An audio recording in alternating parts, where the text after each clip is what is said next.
right then. Hello, I'm backlit. I hate when I'm backlit, but there's nothing I can do about it because I'm in a different spot. But my clock's gonna go now.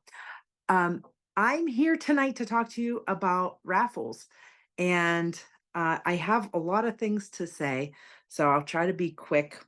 But I wanted to start with what are you going to raffle? So if I personally hate raffles, but my people love them, so I do them just about every month, and they work. Think hard about what you want to raffle. If there's something fantastic, like this month we have the Thatsables, $75 for the Thatsable Tower. You could put that in a raffle.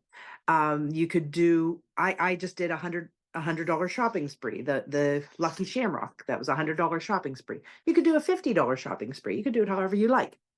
But think about what you want to raffle and the value of it. So if you're doing Thatsables, well, here, we'll just use this one for an example. If you're doing the Wow Pop, um, the Wow Pop's $29. It's going to cost $9.99 to ship that. So that gives you $39. And then there's going to be tax on that $39. I always calculate 10% because that's the highest tax I've run into. I forget where it was, but so it also makes the math easier. So $39, 10%, we're going to say another $4. So $43 is what I'm working with.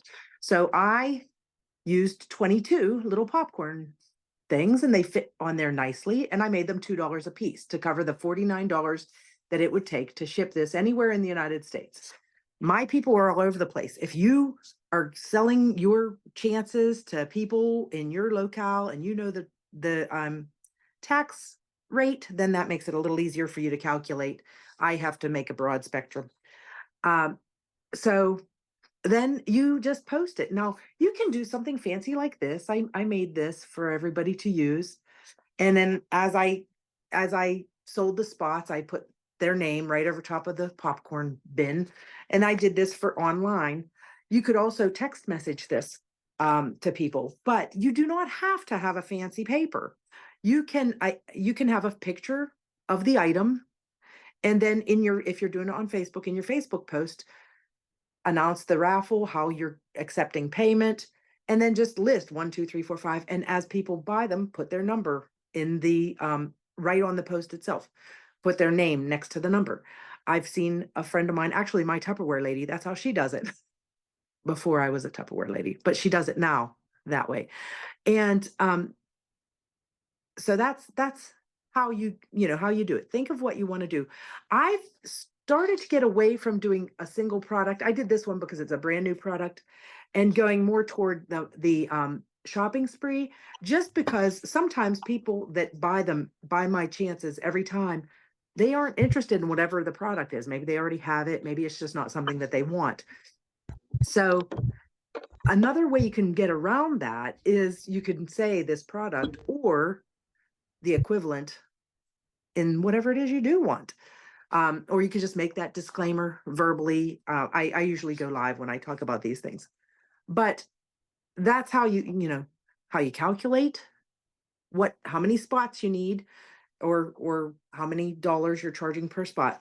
For my $100 shopping spree, I usually do 25 at $5 a piece, and that takes care of the $100, the $13.99 it's going to cost to ship, and it also takes care of that's $114, $11.40, that covers the money for the tax, for the highest tax that I've had to pay.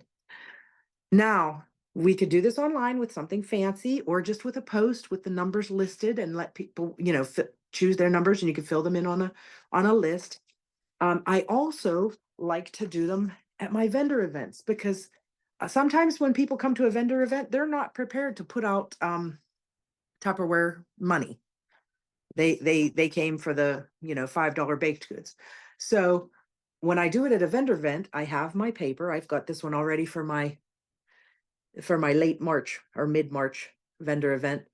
So I have my paper ready, and then I have a little sign-up sheet for them to put their name, their phone number, and their email address, and just let me know which way they like to be contacted. And then I'll just have this on my table, and people, it'll catch their attention, and they will purchase a spot. And that's another way you could do it. You just need to have a good way to get in touch with them. Facebook's always easy because usually they're your friends. So those are some ideas of what to raffle, how to raffle it, how to calculate it. You could also do this, besides vendor events and doing it online, you could do it as a fundraiser. Now, when you're doing a fundraiser, I would like increase the number of chances so that they're actually making funds. So, say if you're going to do $100 shopping spree, instead of doing 25 chances at $5 a piece, you might do 40. It's a fundraiser. So you want to be making money. They expect money to be made. So do 40 or maybe even 50, whatever it is that you choose, and do it that way, and people can be winning a chance and still supporting whatever cause it is that you're doing for your fundraiser. So those are some ideas there. Now I wanted to talk to you about, let me see, I've got my list that I'm looking at. Um, how are you going to choose them? You finally sold all your spots. How are you going to choose them? Oh, I forgot one more thing is just the power of being in person. I've taken my raffles with me to karaoke, and if you're a karaokeer, that's a really good place to build chances because people at the bar are loose with their money. So there you go. Um, I haven't been to karaoke in a long time. I prefer to do my raffles old school, but there are many, many ways you can do it. You can use a randomizer that just chooses your number and do it that way. You can use a wheel and what all things like that. But I go live when I do it, and I always the reason that I there's a couple reasons I do it that way. First of all, I'm excited about it, but I always do mine old school. And right in front of them, I take the raffle and I cut it up, and I just did one just now, and I put the names into my bowl, and I'm always using something that is on sale now. So the people who aren't involved in the raffle that are watching me are getting a little advertisement because I can tell them, well, what I did tonight was I was like, oh, I don't know which bowl I want to use. And this is part of our set that's on sale this month. The Tower of That's a Bowls. You got to get you some of them. And then I go ahead and I do my raffle. But I just like to do it. It's dramatic, and I like to hear myself talk. So I actually, this is the one I chose. Johnny won tonight. He's choosing his $100. He buys all the time, and he finally won. I was so excited for him. But and then I always have a consolation prize because I had a gentleman buy 10 spots in this one and he did not win. I felt bad. So I told them, as always, if you purchased a spot and you didn't win, place an order before the end of the month and remind me, and I will give you a discount. I never tell them what it's going to be. I wait and see what they order.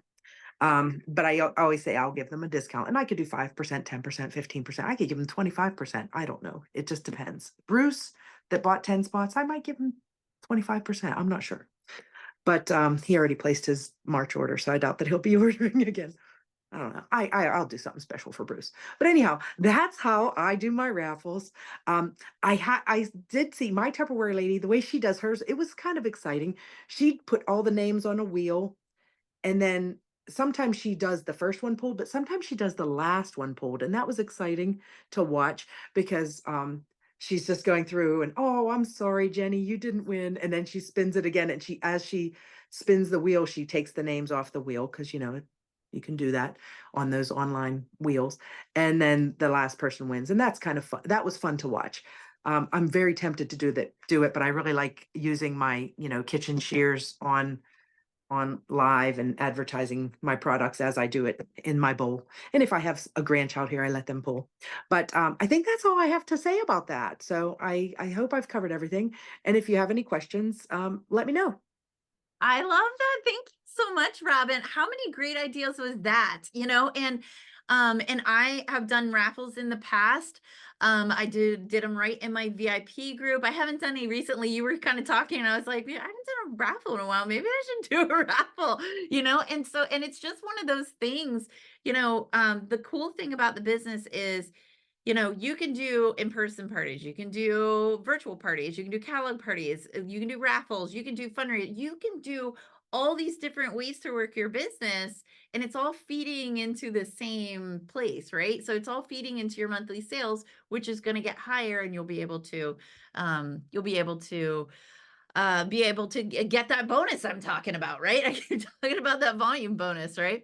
All right. Thank you so much, Robin. Oh, Oh, go ahead. She's got one I have more. one What? more thing, and I totally forgot to say this, but the one thing that I do like to do, if you have a large party that is not, generating any orders, there's a lot of people in there, it's like, "Why isn't anybody buying?" Sometimes I like to throw a raffle in there for that party because maybe they don't wanna spend all that money, but they'll spend $5 and Venmo it, and then but I always put, all this $100 is gonna go toward Jenny's party, and that has worked for me too. So that's another That's a way. great idea, actually. Yeah, especially if they're like, either it's kind of a party where nobody's interacting, or if they're that close to the goal and you're just not quite getting there, like, okay, if we can fill this up, she's going to hit her goal. So, who wants one? So that's a great idea, Robin. Thank you so much.